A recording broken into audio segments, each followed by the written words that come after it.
Everyone nodding their head. Good morning. Thank you all for being here today for the Drinking Water and Groundwater Trust Fund 2022 annual round, this office hours session.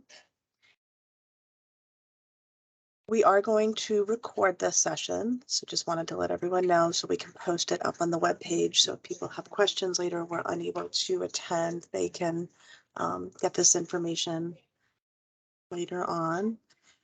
I just want to make sure that I'm sharing my screen. Everyone can see everything. Good to go. Okay, great. So thank you for joining the session. What are we going to be talking about today? We have Erin Holmes, the outgoing trust fund administrator, is going to talk about the status of the Drinking Water Trust Fund 2022 budget, the application review considerations for the Drinking Water Advisory Commission, the review of the proposals. We're going to go over an overview of the application timeline and those processes. And then at the end, we're going to open it up for a half-an-hour question and answer session. And we also have Tom Willis on the call, who has offered at the end to add an optional nForm walkthrough, if you're interested in that. Sorry, there's some background. Folks, I might have to move to another seat if people don't quiet down.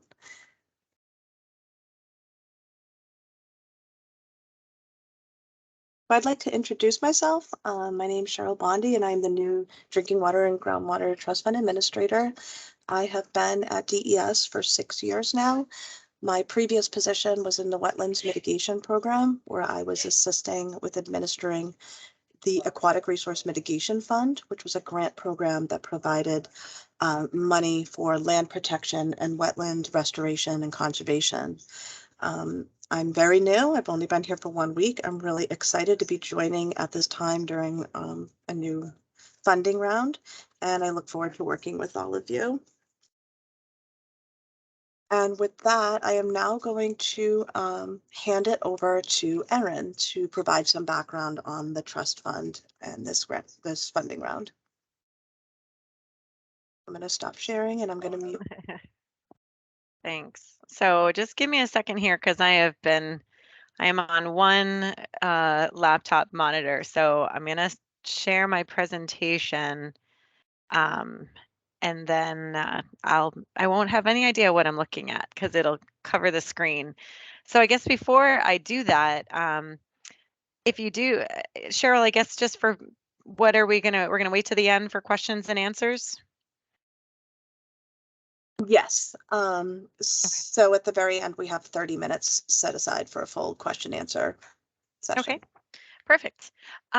So, all right, let me just get this shared, and Cheryl, I'll let you tell me if this is not working. Can you see this? Oh, wait, I'm not even sharing. So here we go. Here we go.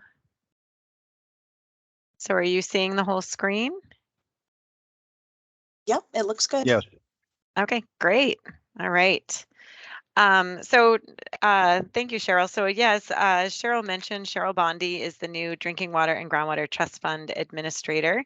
And Erin Holmes, I am the former administrator. I've moved on and I now work in watershed. So I'm not even in that arena that much anymore, but I'm the new Watershed Bureau Administrator. So I am, all right, I'm not sure why that happened.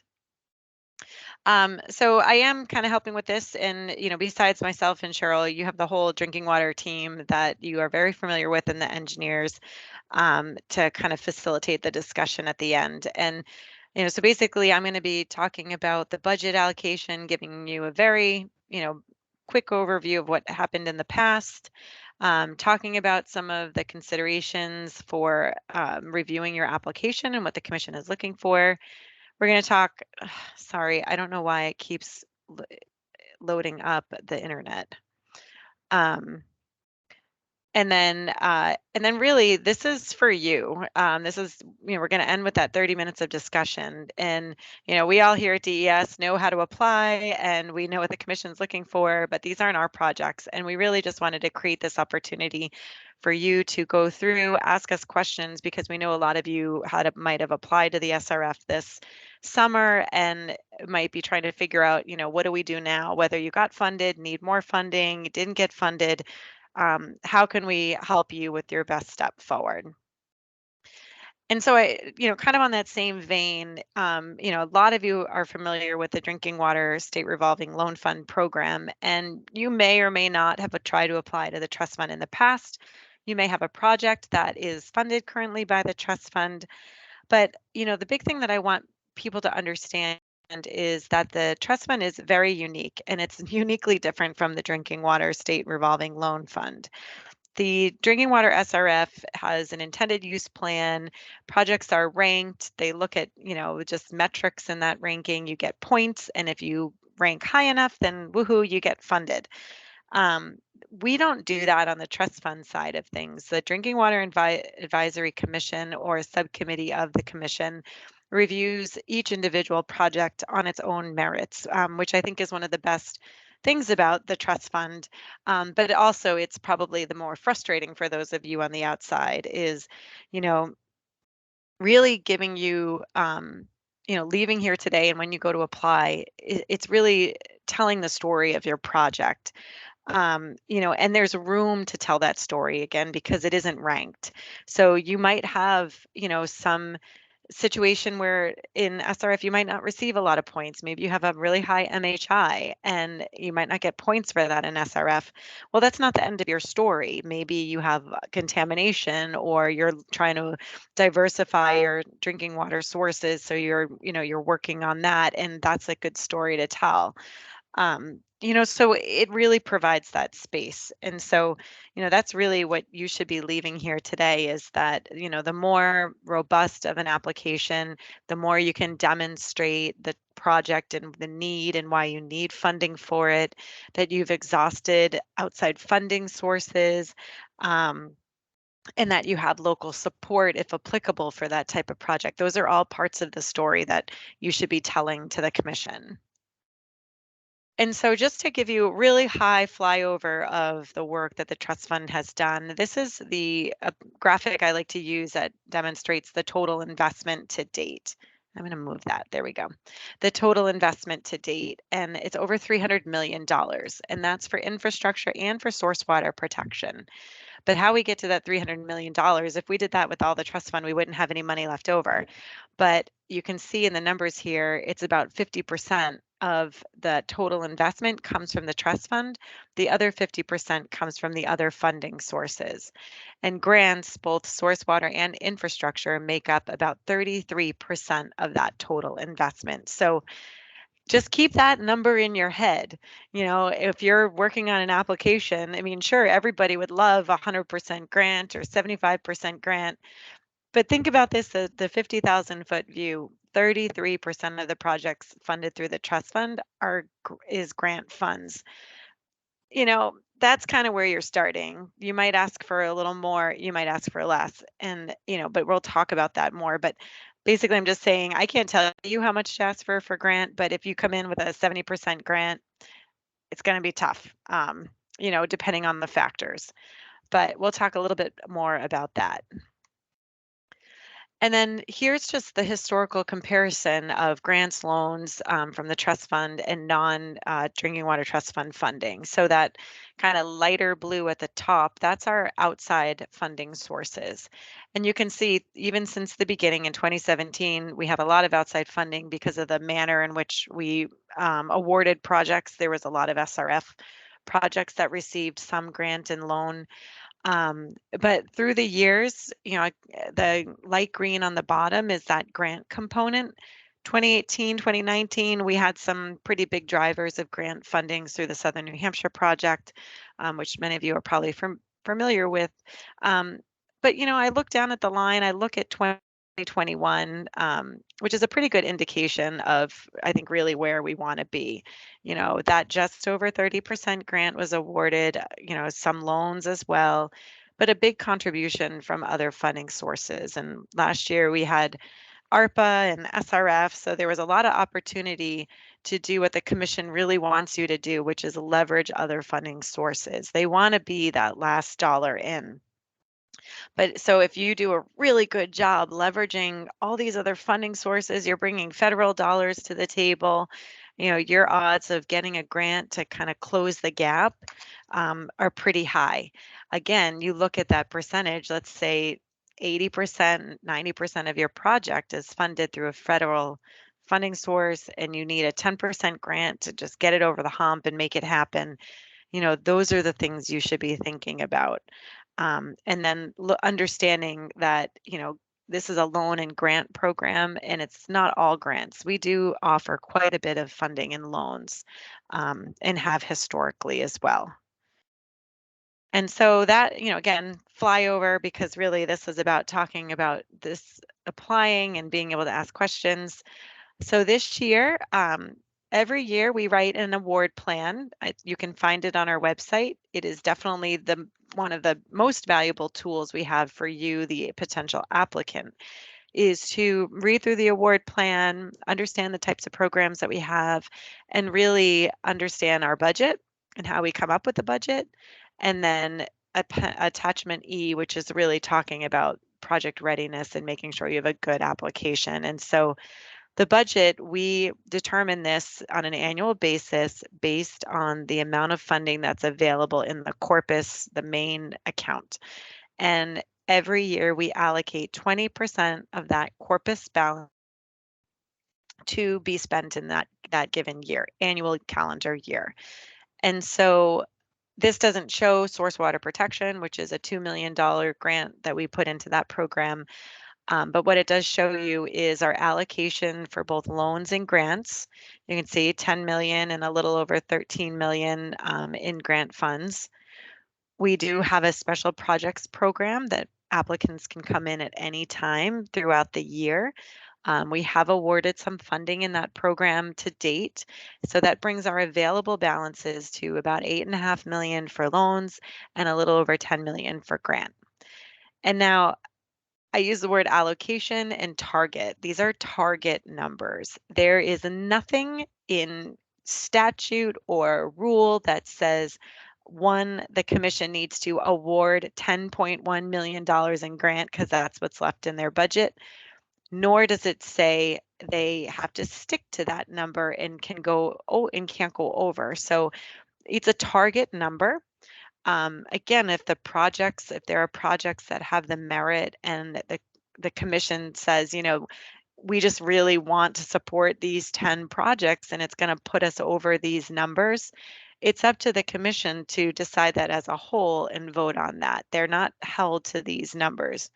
But it does give them an idea of how much funding would be, responsible funding for what's left in the corpus account. So that's kind of the long way of going around and saying, here's what they have available, but it's not necessarily a number that they have to stick to. So again, for those who might be more familiar with the SRF program, we don't look at the list and draw a line when we hit 8.5 and 10.1 million.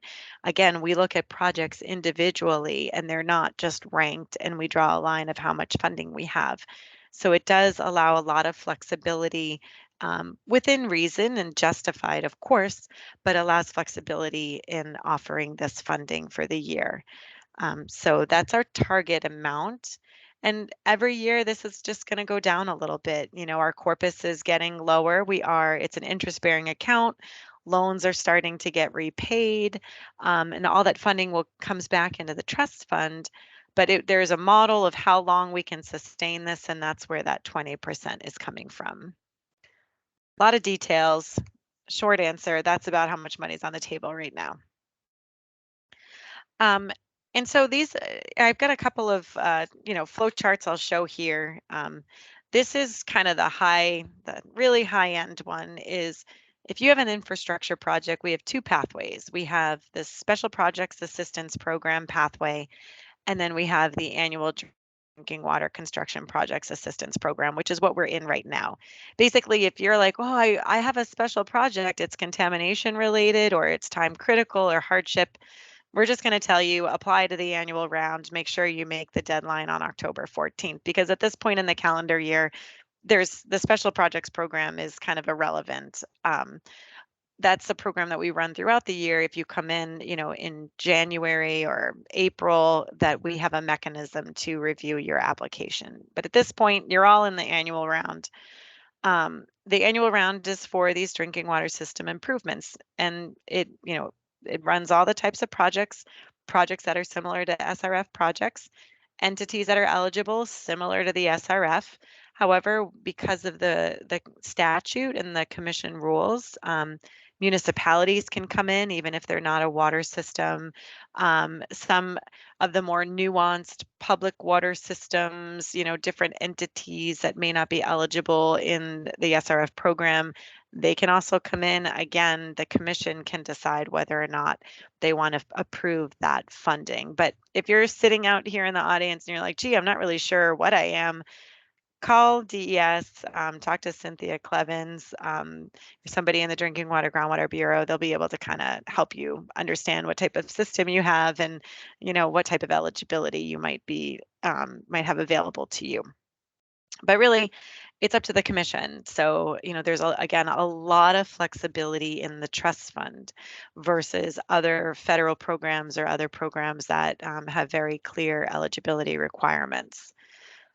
So applying annually, that's where we are. The solicitation for these applications, which Cheryl will talk more about in depth of how to apply, that deadline is October 14th at 4 p.m. And I'll say it multiple times. Do not wait until October 13th to open up the nForm and figure out what you need to do to apply. So coming down around the corner here, this is really, if you don't take anything away besides October 14th as the deadline, this is what you need to take away. One, maximizing your outside funding sources. So the trust fund, we get to that $300 million level because of this maximization, utilizing other funding programs, leveraging other funding programs, leveraging funds you have in your capital improvements, leveraging private contributions. You're extending water and you have a water user who's going to be connecting, have some sort of agreement with them on their share. We can give you lots of examples of how people have maximized outside funding. And I know not for every project this is going to be available. There are some communities that just aren't eligible for some of the federal programs like USDA, the Rural Development Program. Um, but what the commission wants to know is you at least recognize that and you put that on your application. Yes, we applied to SRF. No, we didn't apply to RD. We contacted them and we're not eligible. Or no, we didn't apply to the community development block grant because our municipality utilizes that funding for public health. The commission again wants to see your story. They don't want to see in the application, didn't know, didn't contact, have no clue. They want to see that you are making an effort to maximize outside funding sources. It doesn't say you have to get every single one you try. It just shows that you've made an effort to leverage those other funding sources. Obviously, the more you can get, the better it'll look. But the commission understands that, there's nuances in all of these programs and not everybody's going to be successful in the SRF program or be successful with rural development, but you got to make the effort. Number two, grants are possible, but the commission really wants you to maximize a trust fund loan over grant. And this is where I correct people all the time. And when they call and say, oh, I want to apply to the trust fund grant program, it's not a grant program, it's a loan and grant program. Grants are possible. We give out, as you saw in those charts, a significant amount of grant funding. But if you're coming in and you haven't leveraged outside funding, you haven't exhausted outside funding sources, you might want to just run the numbers and see, okay, this is how much loan we can afford, this is how much grant we're going to request, and it's a reasonable request, but we've maximized our loan amount. We've maximized our loan amount because any more than this will make the water rate, just unmanageable for our community. Though, I mean, these are all things that you already know. You just have to tell that story in the application. And then finally is the grant request. And so as you're looking at this application and you're going through your project and your project's need and the project costs, 1, 2, 3, maximize outside funding sources. Grants are possible, but maximize trust fund loan first. And then finally, you get to your grant request number in that order and in that flow. Don't start with, yeah, I really want a 60% grant and then back up and try to justify it. The grant for most of you should come out through this process. Maybe you've maximized outside funding and like I said, you just need a little more grant to get you over the hump or to make that loan from the SRF palatable for your users because without a little grant, this is what they're going to have to pay afterwards.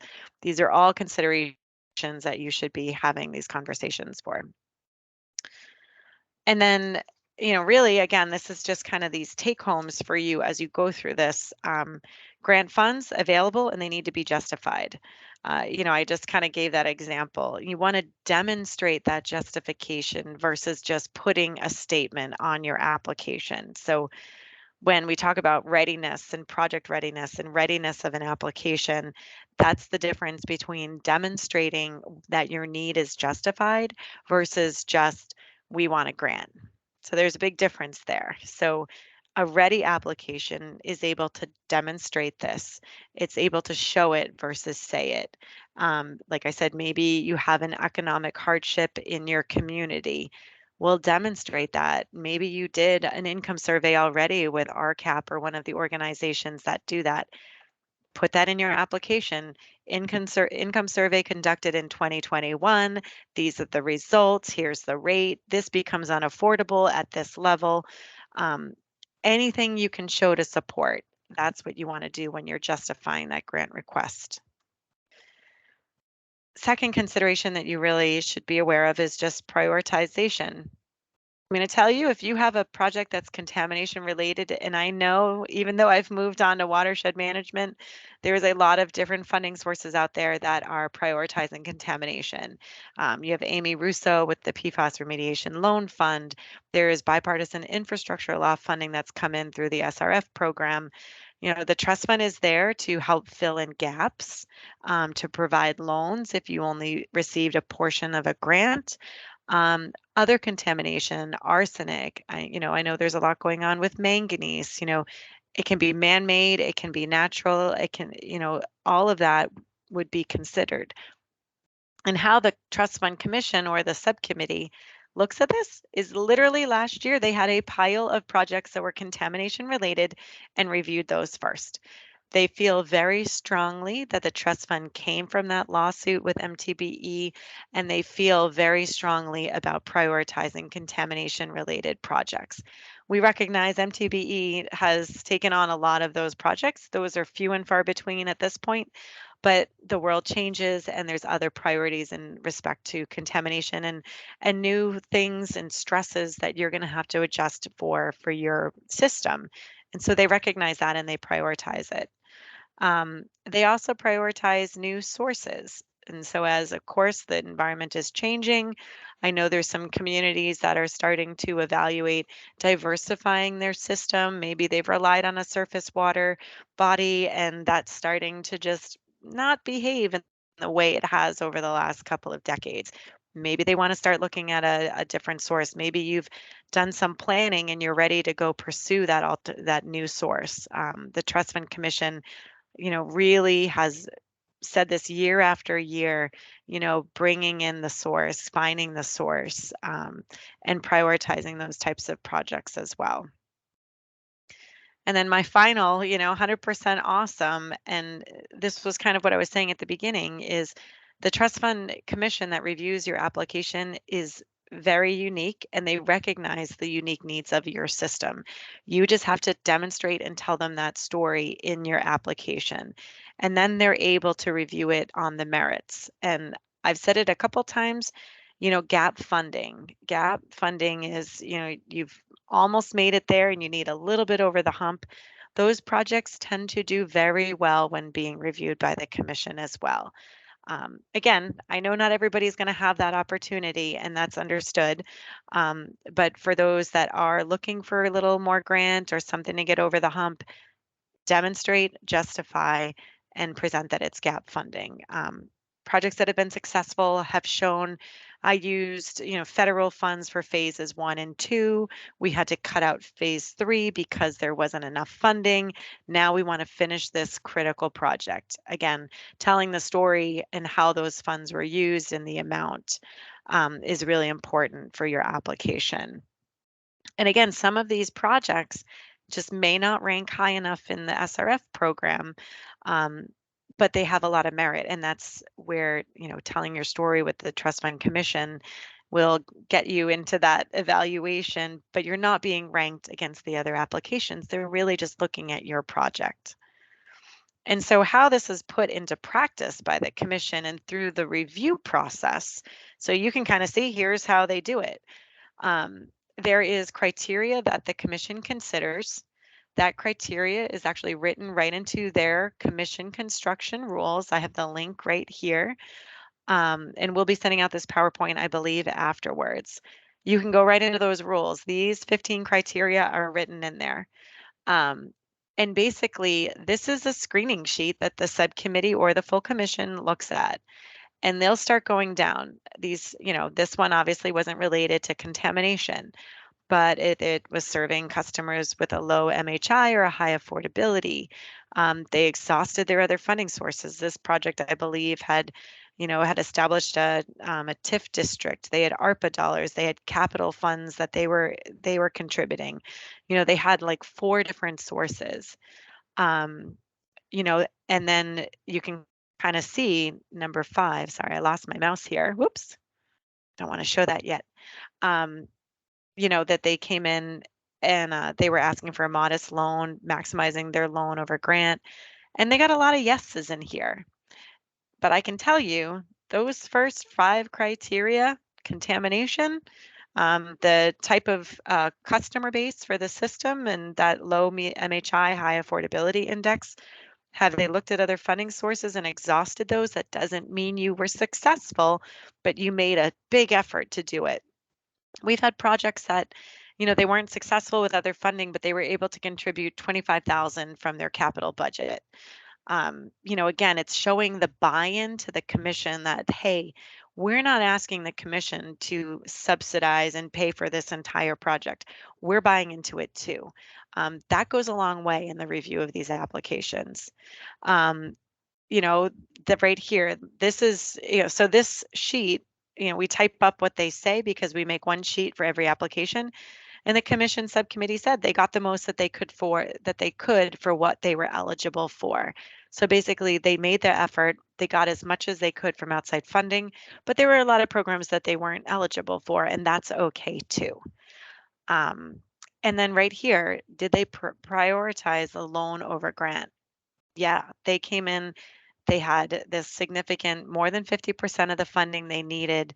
They had a diverse package for the rest, and they asked for a 48% loan and a 9% grant. They had other grant. They had ARPA grant, I believe, in this project, and then a lot of local funds through a TIF district and through their own capital budget. So that grant was justified because they really put a lot on the line for this project. Um, and I can tell you, we've had projects that had no for these first 5. I call them the big 5. The commission didn't even continue down the line. They really want you to at least be able to have a note in all of here. Again, it doesn't mean it has to be yes or no or, fully yeses but telling that story is where this becomes very important. Maybe you have a high MHI and, your rate is very high because, as a note, the system has invested heavily over the last 15 years. This is the final project in their asset management plan that they really want to get done. All of those notes are part of the story that you're telling in the application. And so this is really like a quick nuts and bolts of the application and a couple things I want you to be aware of. And then Cheryl's going to talk a lot more about what this means. But this is a graphic I've used a couple times. And so obviously ignore the special projects line over there. But here's how it goes with the annual. So you apply by October 14th. Does the project meet the considerations? Again, this is relevant. No, this is an annual round project. So we're going to come here. This dotted out box, this is really the only authority DES has in this process. So Cheryl will reiterate, and I'll say it here. This is a pretty significant application. And if you have not applied before, I would say after today, go in and look. So we have an online form. And when you go to the online link, it's called the full application. We also have Form 1, which is the funding application that has to be filled out and attached to the online form. We have Form 2. Form 2 is the authority to submit. So basically, if you are not the governing body of that project, the municipality or the water board, you have to authorize someone to submit it. Now, I know there's engineering firms out there who submit a lot of these applications on behalf of the system they work for. That's great. However, we want to show the commission, this is kind of, it's a really easy first step, is showing the commission that the community and that the governing body has bought into this project. So not somebody just saying to a consultant, yeah, that sounds like a great project, get the application in.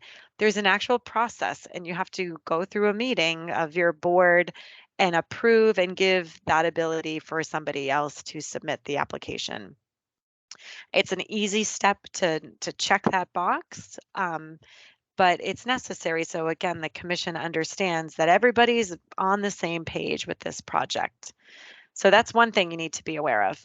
And then the second is the project planning document. That's also required. If your application doesn't have either of these things, or you're not kind of in that exempt of the authority to submit form, DES will say, we're sorry, you're not eligible, and we have the authority to send you a letter. So really important to understand what these pieces are. DES is wonderful, and we've created an example project planning document. You literally can just pull all those sections out and write up the project planning. We're not asking for a 1,000-page preliminary engineering report, but we want to see that you've done due diligence with respect to this particular project. And that's really the whole point of that project planning document. It gives the commission a really good understanding of what you're doing. It gives DES, because we work with the subcommittee. We sit there, we help them answer technical questions, and it would be really odd for an application to come in and the engineer at DES that you work with in our Drinking Water Bureau who says, I've never even heard of this project. I don't even know what this project is. That would just be really awkward for you as the applicant. So that project planning document puts everybody on the same page of what you're trying to do, and it also demonstrates some due diligence within that. But once you make it through this kind of these low hurdles here, your application is accepted for review, and then it goes to a subcommittee or full commission, and then they make the decision, not DES. And so really quickly, here's what the timeline looks like. Now through October 14th at 4 p.m., you can apply online. Again, don't wait until October 13th. How the process will run this fall is it's going to be fast and furious, because we've been requested by the chair and the commission that we have all of our funding recommendations done by the end of November. Typically, that's in December. So through late October and into early November, Cheryl is going to be busy with subcommittee meetings, and same with the team in Drinking Water Groundwater Bureau. Subcommittee meetings will be up on our website. Those are open to the public. If you want to come and watch the process, you're welcome to and participate. It's really, it's a public meeting, so you're welcome to join. And then at the end, mid-November, funding decisions. So a little bit earlier this year. So yeah, that's why we have a deadline. And with that, I think I turn over to Cheryl. Yeah, so now Cheryl Bondi is going to walk through the application process with you. Great. Thank you so much, Erin. That was very helpful. That was excellent background information. I'm just going to share my screen again. Okay. Can everyone see my slide? Yeah, okay, great. So I'm just going to provide a little bit more information about the application package and the different components to ensure that that if you submit an application, there isn't a piece missing or a misunderstanding of like the attachments that are required. So if you go to the Drinking Water Trust Fund webpage, up at the top, where it says programs. There's the Drinking Water Construction Project Assistance Program. And right on here is the link to the DES or the New Hampshire.gov online nForms page. Now, as Erin said, there's 3 components to the application, 3 forms that are attached. You're going to see this Form 1S there on the list. You can ignore that. That's the special assistance, the special project assistance program that Erin just explained, that avenue is really not an option right now because it's 4 weeks before the deadline. So we're in the annual funding round. So Forms 1, 2, and 3. This is what nForms, with the web page that hosts all the forms looks like. Once again, you can ignore 1S for now. So you've got Forms 1, 2, and 3. And then this is the full application that requires an nForm login that Tom Willis will do the optional listening session after if you're interested. If you haven't, you have to develop a username and login to get into that part. So just to sort of reemphasize what Erin said, that a full application package includes this nForm, this online form, and these 1, 2, 3 attachments. So here's Form 1. So when you click on it, it's going to download as a Word document, and this is what you're going to fill in, save it, and you will attach this. This is some of the basic information. There's some budget stuff. And then here's Form 2. This is that form that Erin was talking about, the authority to submit a funding application. This is really important. And Form 3, this is your planning document. So this is really the opportunity where you get to describe and justify the project need. On the trust fund webpage, there is, so here's the different components of the planning document. There's 6 parts that need to be included. I think I'll kind of skip over this a little bit for now so we can have more time for Q&A, but it's all laid out. You need to have these 6 components. But like Erin said, it doesn't need to be a 1,000 word, really lengthy document. I would say just be very clear and like succinct, but clear and concise on what answering these questions here. And then there's a great example back on the webpage right here, a trust fund planning document example. And this is great. I just uploaded this and read this morning, and it really lays out, like Erin said, you can almost just download this and like override it and write in for your own project. So that was super quick. And so now we have more time for questions and answers, but that's so you can find everything on the webpage. If you have questions, you can email myself or Paige. Some of the forms I'm seeing haven't been updated, but we'll make sure to put that on there. But I'll put my my email right in the chat box too, that you can reach out to me or Paige for questions. But now is the question and answer portion. I will moderate this part. If you want to ask a question to the chat box, you could do it that way, and then I could read it out loud. And we have Erin still on the call, and then we have our project manager engineers from the Drinking Water Bureau on the call to answer like really specific questions. And then myself. So we've got this panel of DES staff here to answer the different questions you have. You could also raise your hand, use the reactions part in the Teams at the top there. And then I could unmute you and call on you if you'd like to just ask your question. So with that, I will open it up to everyone. Okay, so it looks like we have a question from Earl. And then we've got some questions in the chat. So Mike Welch asked, is there a way to see the full application questions in a downloadable form? So that is the pictures that that I just showed on that PowerPoint is what the forms look like as Word documents. And then Tom, you can jump in and describe more what you're going to show after. Yeah. Go ahead, Tom. Yeah. What I'm going to show is we're going to kind of go a live session, assuming everything works well on Teams. is what the actual nForms. But if you're a paper and pencil person, you can do all those Form 1, 2, and 3 and download them, print them out, and fill them out that way. And if you need to do it the old-fashioned way, we will still take take it in the snail mail. But remember to probably mail it a week early or have a way to drop it off, because that October 14th at 4 p.m. is a hard deadline. We do prefer the online methodology, but we will accept the old way of doing things. Yeah, so I'll just jump in. I'm going to strongly encourage no paper applications, just because, but obviously if it's an extenuating circumstance. And for so if you download Form 1, most of that information goes into the online form as well. And so the online form is a kind of a simplified version of Form 1, really just nuts and bolts community information.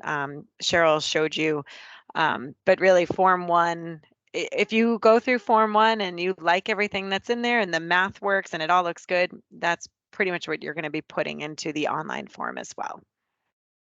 And also, I think the big thing where problems come is when people email things separate, or they don't. It's just the online form is set up to put all of these accompanying forms in as an attachment. And we really don't want to receive things in piecemeal. When you're ready and the application is complete, then submit it. Otherwise, things get lost. I've had one that I missed completely last year.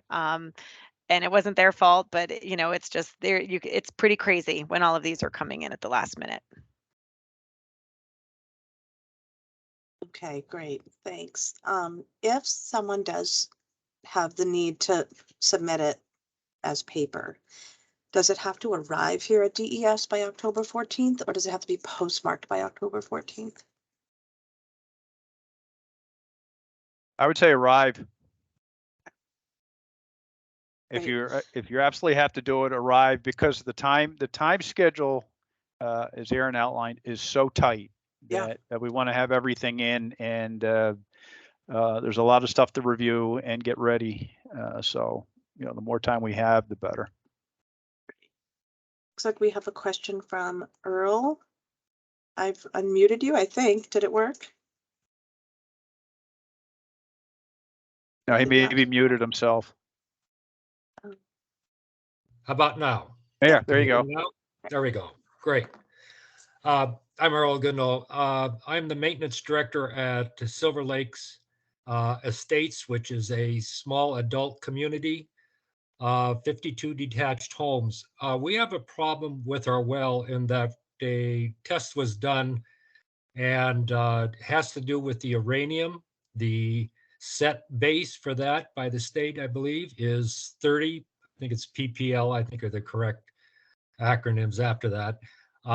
We have found out that we're way over that at 337. Because of that, we'd like to know if to establish a remediation system for our well, if that would be something that would be applicable to applying for the trust and loan grant.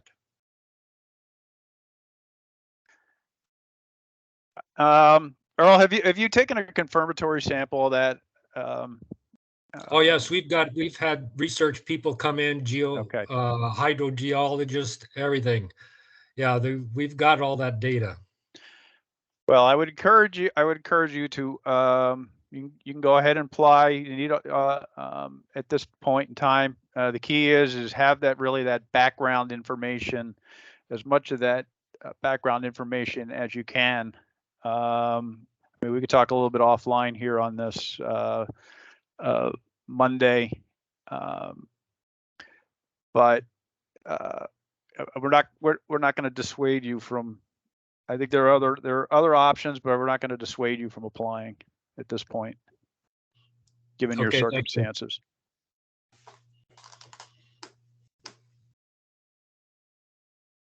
Okay, thank you, Tom. And then we have a question from Howard. Here, I just unmuted you.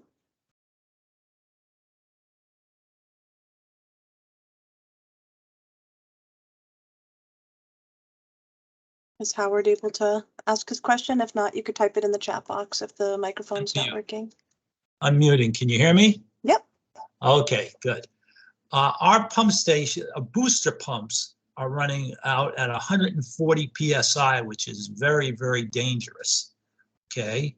And we would like to locate two facilities where we can reduce it to 100 PSI. Would this come under the jurisdiction of planning grants?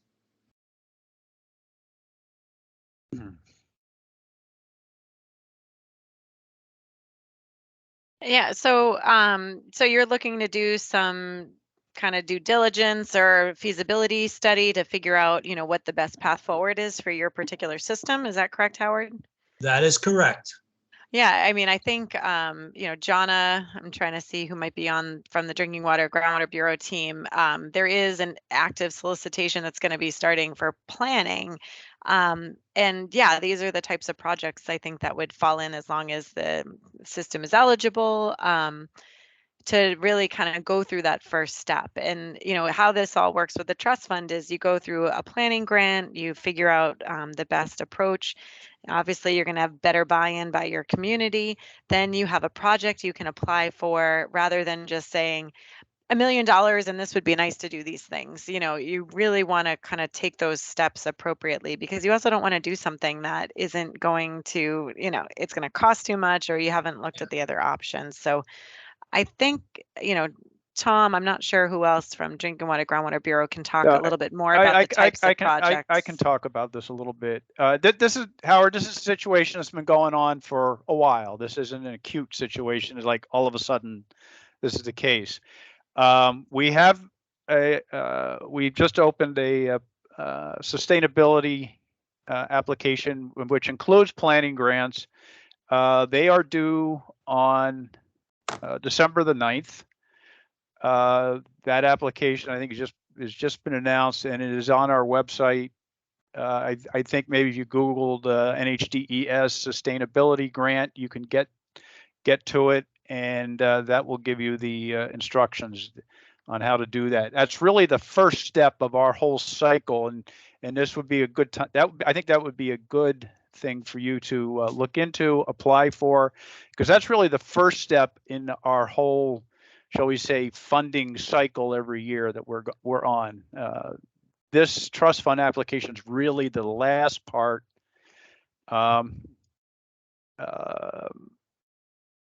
This is really the last part for, shall we say, calendar year 2022.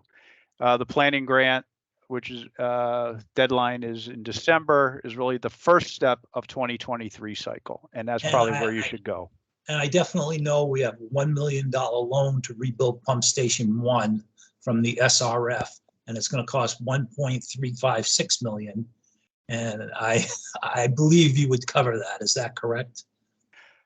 Well, if you're looking for gap funding for that particular situation, now that is a good example of where you could apply for this funding round and for this opportunity.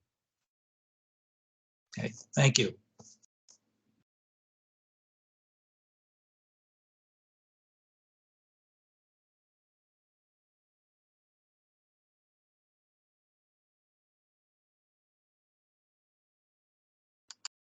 Does anyone have any other questions? I don't see any other hands up. Looks like we've got some comments in the chat box about when that application will be on the DES webpage, the water sustainability grant application. We just had that.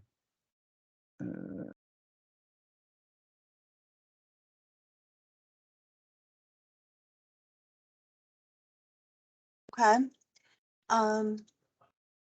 Does anyone from Drinking Water or Erin, do you have any last comments or suggestions?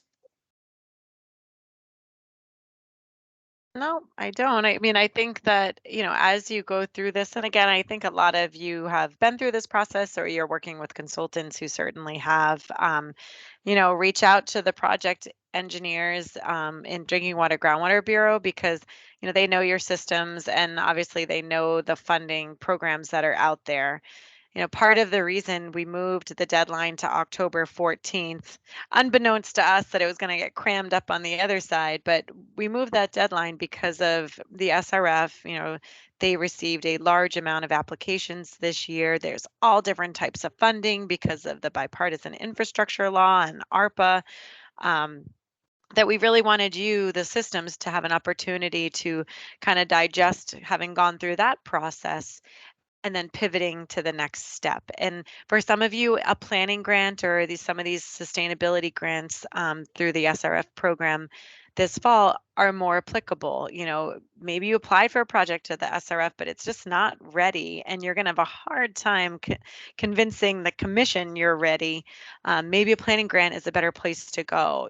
Those are types of questions that, we can provide some guidance on, but, again, DES cannot say definitively that yes, you will get funding or not for a project, nor can we say definitively what a good amount of grant and or loan to request is. But we can talk you through the project and what we've seen. The staff has been through this several years in a row. And they have a really good, knowledge base of what the commission is looking for. And you might not want to hear it. You might not want to know that your project isn't ready. But if it's not ready, it's not going to do well. And maybe a planning grant is a better place. Get your ducks in a row, get the letters of support, and then start figuring out the infrastructure step. So, I mean, that would be my advice is you still have a month, utilize DES to help you put that best application forward. And Cheryl, ask her tons of questions because every time you ask her a question, she'll learn a lot. I know, what a time to start, huh? Right during this like crunch time for this condensed funding round. So I did put my email because I did notice this morning when I was practicing uploading the forms that they do still have Erin's contact information. So there's my email in the chat box. We also have a page to answer questions. Tom.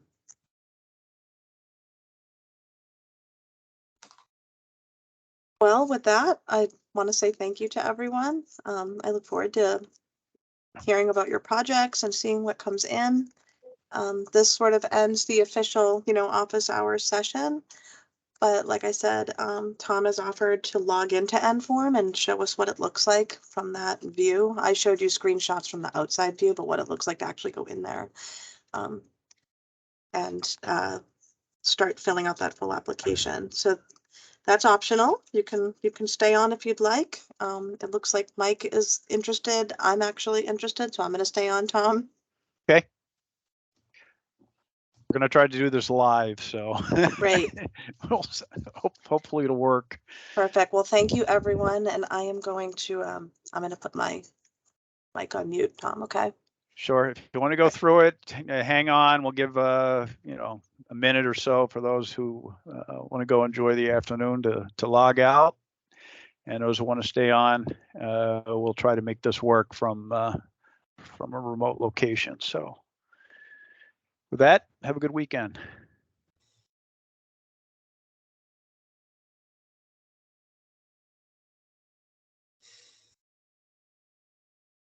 Okay. All right, we got a few people staying behind, so all right. I am going to try to share my screen and go live. I've got essentially two monitors here, and we'll see what shows up. Okay. Let's go here. All right. What I'm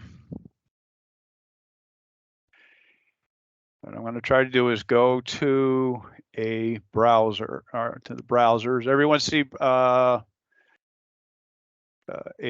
banner that says NHDES and it has a form? Yes. Okay, good. So, All right. What I'm going to do is I'm going to go to Google, which is basically we can go to Google, go right, and this is like the quick way to get right to the funding application form, the online version. So Google browser, Bing browser, like the MSN browser works. I've tested that out, but NHDES, DWGTF, Drinking Water Groundwater Trust Fund funding application. And it gets you right to the top. Very first thing, HTTPS online forms. That's right to our form manager and Drinking Water Groundwater Trust Fund. So first thing is you click on that link. Is everyone seeing that? Just so I can get a little bit of feedback. yes. And it gets you right to the three forms that Aaron mentioned: Form 1, Form 2, Form 3. And what I'm going to go is the very bottom one is the full application. This is the online version. We'll go to that first.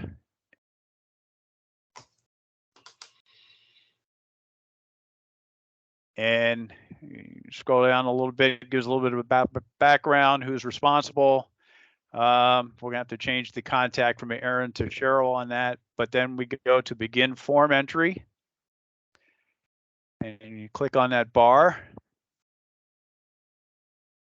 And there's a second step here that I'm already logged in. So what I'm going to do is sign out, just so you show you what you're going to come to first. And so, because if you're a first-time user to the state of New Hampshire online forms, you have to register as a user. And let me see if I can get to the register link.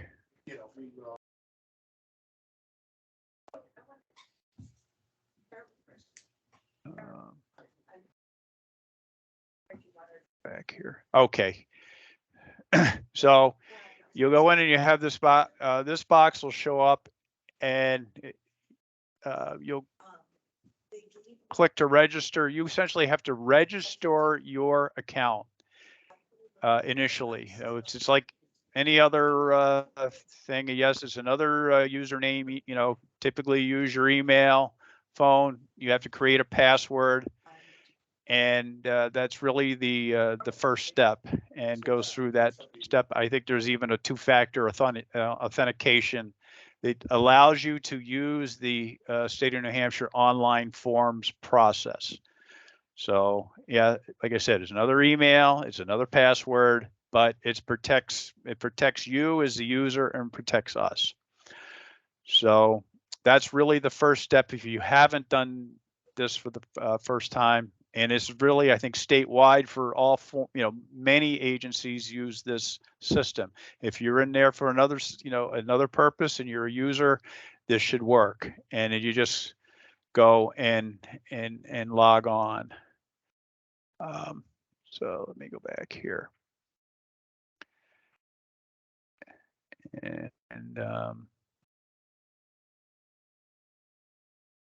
So the best way to get me back there is to try again. So again, NHDES DWG funding application.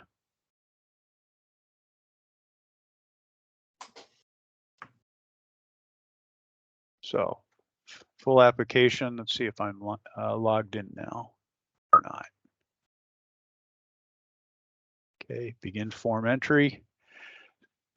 So here I'm coming in. I have to re-log in. And just happens to be my email address. That is my official state email address. So if you need to go offline, you can jot that down for a second, and that's how you send me email as well. This is password protected.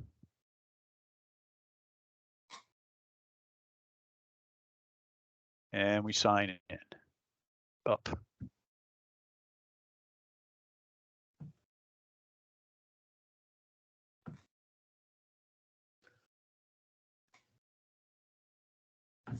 Okay, and it gives you this little explanation. You can either log out or don't show me again or remind me the next time.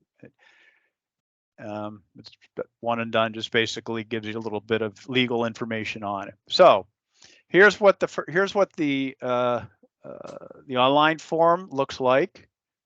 There's 7 or 8 steps here, and applicant information. So the organization name, so ideally, to apply, if you're PWS and 90% of you, 95% of you are, we prefer the organization name. So if you're, the water system name, if you're municipality, City of Dover, City of Manchester, Manchester Waterworks, if you're a small water system, whatever, ideally, whatever you go by.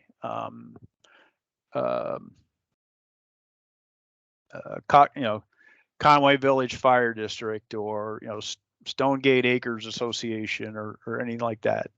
Your PWS number, your 7-digit number, and then, the official address. And of course, there is a validation thing. Contact person. Ideally, it should be the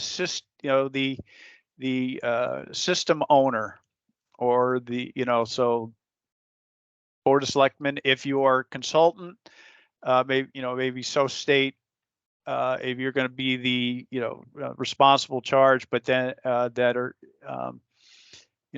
for this, that's fine. But we need to have the authority, and that's on Form 2, which I'll show you shortly. Contact email, contact phone, that's all self-explanatory. So we go to the next slide.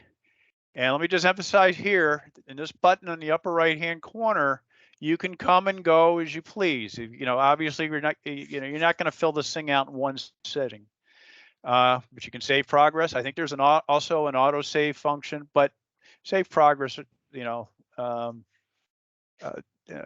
you go, so you don't lose information as you go. And if you log out, and come back in the next day or whatever, you'll be saved under your login. You can pick up right where you left off. So community information, median household income, very important. There's a link here to the American Community Survey, if you don't know that, to find out what the MHI is of your community. If you are a small drinking water system, or somewhat disadvantaged, and you are in a high MHI community, and I'll use Bedford as an example, but you're a small system that's off in the corner, and you have mostly low-income residents, I would consider at some point in time, if you don't know what the community MHI is, well, then you put in for the community, and because you won't have time to do an individual, hire someone like RCAP Solutions to do an individual MHI, but encourage you to do that maybe down the road if you have the opportunity. Otherwise, use what's on the American Community Survey. Current annual residential water rate, most that's well established for most water systems. If you are a small water system that is a small community system where water's paid for out of lot rent, well, then you have to kind of distill that down and what is applicable to water, the cost to providing water to the residents, rather than the whole lot rent. And then put that current rate on here. Projected rate, this is going to cost some, if you're doing a loan, you may have to raise your rates in order to afford this. Give an idea of what that rate could be. Affordability index is rate over MHI. And then we go to the next section. Project information, project name. If larger system, it might be water main extension, whatever whatever it is. If you had a current unfunded SRF through the 2022 loan and just got your notice, use the same project name that you put in for SRF. If it's if it's a small system and we're gonna essentially redo the whole system, water project improvements or water system improvements is good enough. Project costs, there are different categories. There's a drop down. Estimated construction costs, construction contingency, that's typically 20%. And then engineering planning cost, that's typically 15% of construction costs added. That is a rough number. If you have something that's a little bit more distilled, or identified, use that.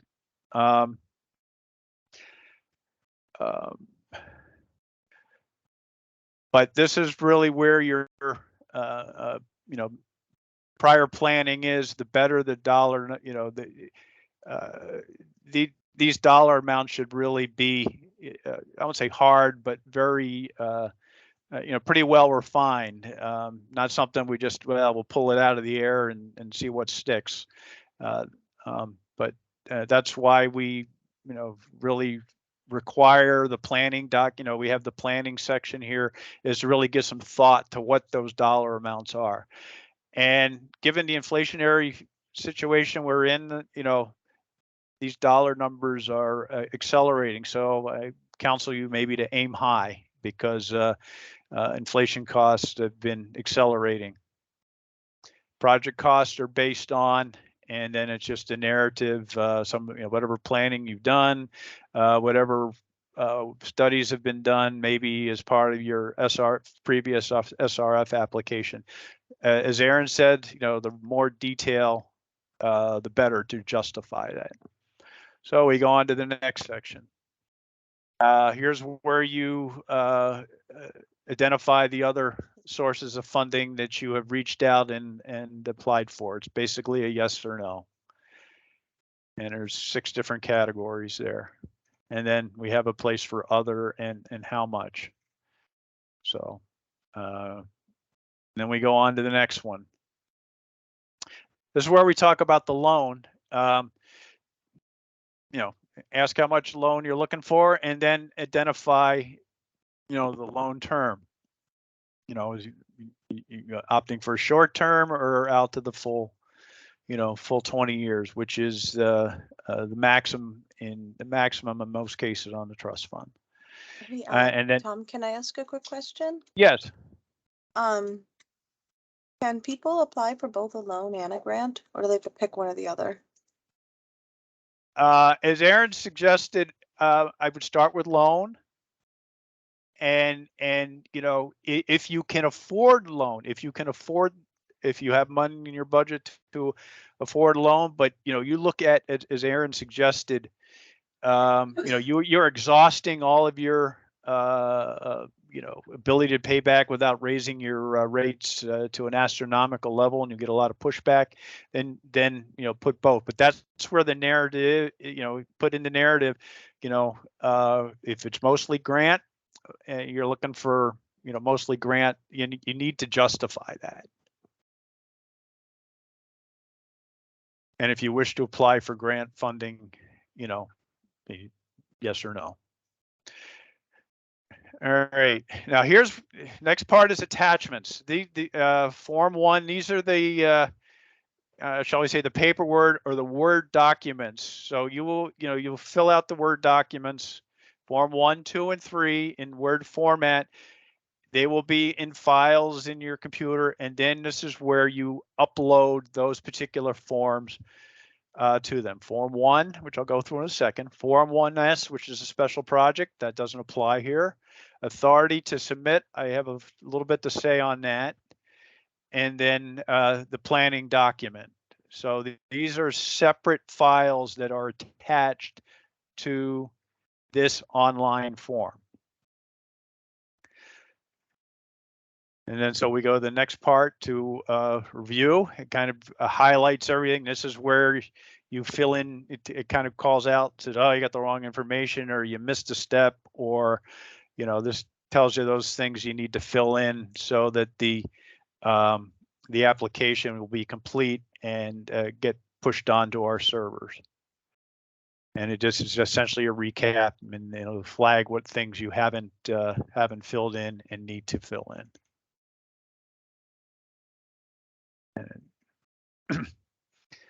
And then you can, once that's done, you can have an option to print your review. If you want to, you know, have a paper copy for your files, you can do that. And then next is essentially certify and submit. And this will probably say, nope, I need more to do because I haven't filled anything out. So let's, what I want to do now is essentially go on the individual forms, if I can, 1, 2, and 3, and talk briefly about that. So can everyone see Form 1? This is a Word document. Yes. And it's essentially, as Aaron said, this is essentially, I won't say a rehash, maybe a little bit more descriptive, but a lot of the information on Form 1 is on the nForm, So it is, yeah, it's a little bit repetitive, but this will also get distributed to, you know, the subcommittee, and also those of us, you know, project managers who will be essentially taking this information, summarizing them to the subcommittee for a review and making recommendations. So I'll just quickly show, you know, applicant, the other forms that need to be attached. A little bit about the project information, project budget, funding requests. So here's where you mention your other sources. There is a block here for the 25-year, so I guess you can go beyond 20. I just said because for disadvantaged systems on the SRF, we can go as far as 30, but generally speaking, 20 is the maximum. But there is opportunities to go beyond if it's justified.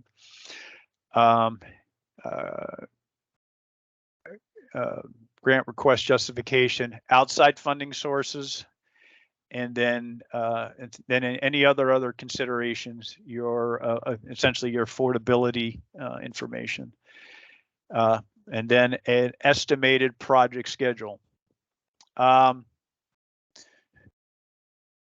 Don't be too short on it, you know, and don't be too short on this. Say, well, we want to have it done unless it is a, you know, in a, you know, should we say in an acute situation where it really needs to be attended to, you know, sooner rather than later. You know, that if this were April and not September, October, we consider you for a special project. I had one come to me, which might come to that category. You know, I'll say who you are, city, town of Troy, as an example. You know, that could put that schedule to meet your specific needs, so it can be flagged. So that's Form 1. Can I just add a note for schedule completion dates? This is the eligibility application, and the final applications come in June. And then if they're awarded, they come in June. And then it still has to go through the GNC process. So that is going to be all administrative hang up. So construction's not going to start until after that. So that should help you figure out your actual schedule completion date. You have to allow for the application process and when you can actually start your project. That's a good point. I think realistically, I mean, we're looking for projects, yeah, that would probably be wrapped up in 2024. given where we are in the calendar. So let me go to Form 2, which is what I want to. This is Form 2 now. Okay, this is your authority to fund the application. As I said, applications are due October 14th. We need, you need the authority, so it's basically 1 month. So if you are an HOA, you need to schedule a board meeting between now and the time you submit the application. Municipalities, if you get on the Board of Selectmen's next meeting, get on the agenda for the Board of Selectmen's next meeting to present this and get them to buy in and give the authority to file the application. If you are a city, get on the next city council meeting and get that item on the agenda for the really the next meeting to have them consider it. Without this, it really doesn't go anywhere. So yeah, it's kind of regrettable that we only have a short period of time. So this is really step one for all of you that are interested in applying. Get this item on the agenda for the very next meeting, and get that authority. I need to emphasize that. And then finally, Form 3 is the so we say the cover sheet of the planning document, and Aaron provided and Cheryl provided a good summary of what that is. It's basically, it makes you think out what you are looking to do, and essentially attach that planning document for Form 3. So those are the that's essentially the process. And these 3 forms I just sent you, they are files, and then you essentially drag and dump them into the nForms. When you're ready to submit, you certify and submit and send it to us. Reiterate the deadline, 4 o'clock, October 14th. Any questions? I have a question. When we were talking about timeline, like scheduled project completion date timelines, if someone has a project that and you had mentioned 2024, if someone has a project that's like really shovel ready, and they were hoping to do it in summer 2023, is that enough time to do a GNC in the spring? I would say if you've gone through the SRF process and you're pretty well vetted, and you are selected, we'll know. Those award letters will go out probably sometime in December. Don't wait until the June deadline. Get on the final application, and there'll be a link and instructions on how to do that. Do that as soon as possible, so that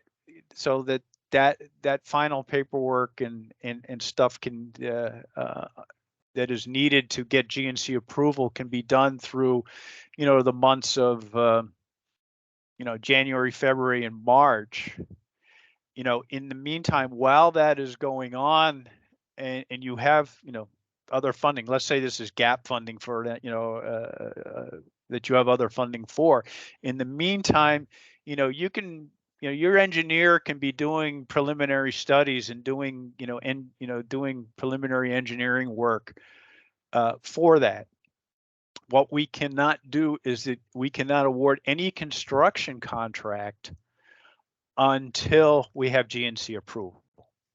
But preliminary engineering, plans and specs, that stuff can be done in parallel with doing the final application, particularly those that have approved, we're looking to gap fill on other funding.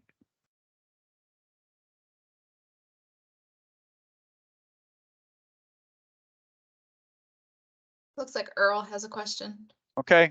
Yeah, Tom. Go ahead. Tom, you keep you've mentioned the SRF. It's starting to sound like that's a priority before applying for this program? SRF is our main drinking water funding mechanism. I think, as I explained to you earlier, in your situation, I'm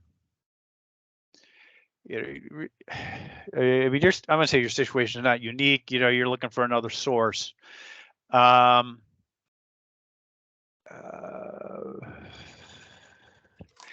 where you're really kind of coming, I mean, I'm not going to dissuade you from going through, using the planning document process to try to justify your situation. And yes, you have uranium contamination, and we're looking to do, investigate and identify another source. State that,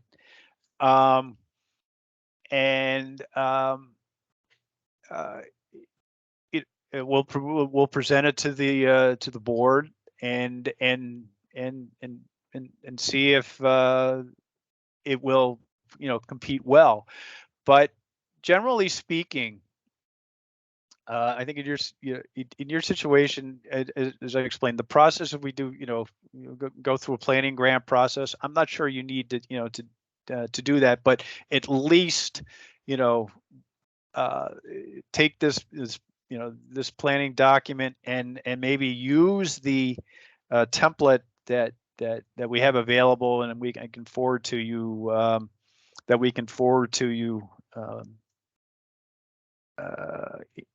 say by Monday at the latest, and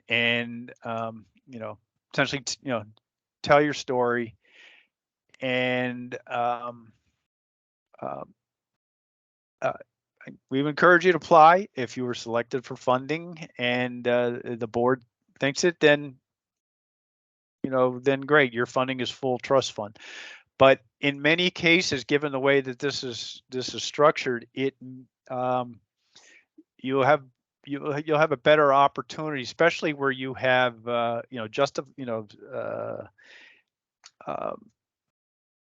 identified uranium contamination. And I would encourage you, and I think part of the package is really, show us the lab reports where that is, because I've looked at some of your previous ones, and you were below standards. It was approved as below standards, and now all of a sudden you have this sudden jump, and it's kind of like, well, why is that? Why is that the case? And then and then we'll look for ways for treatment. I would reach out for maybe some costs for some kind of uranium treatment in your pump house, and make sure you have those those dollars identified.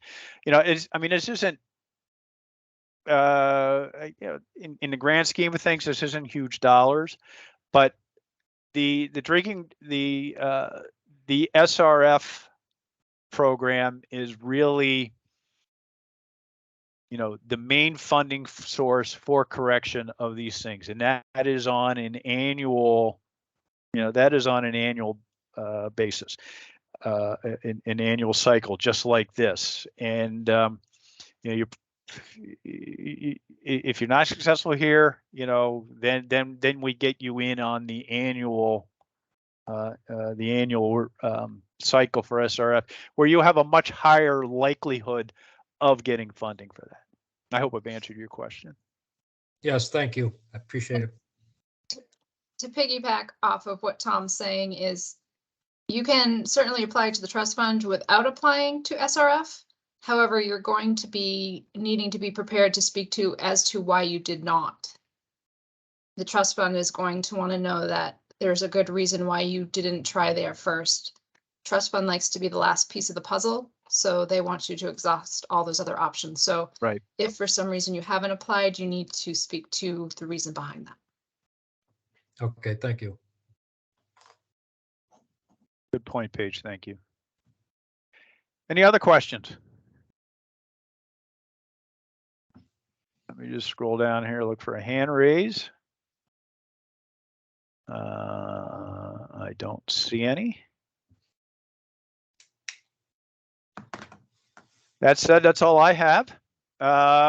Again, my email address is what was presented as the thomas.h.willis@des.nh.gov. I'm one of the, just background. I am the trust fund engineer, so I'll be doing kind of the legwork on ranking and preparing these, reviewing the applications, getting them in a form to present to the commission subcommittee, and then being really the point of contact for any technical questions. I'm one of the 4 large water system engineers. I'm responsible for the southwestern part of the state as far as municipal ones, and I'm also had significant involvement in small systems, so I'm familiar with how they work, as well as the was previously the review engineer for small systems. Anything else? Great. Thank you. I'm all done here. I'll take Gonna it. head out. You can have it back, Cheryl. well, I think I'm gonna log out too. So thank you, everyone. That was really helpful, Tom. And I put like I said, I put my email in the chat box, so please reach out if you have questions.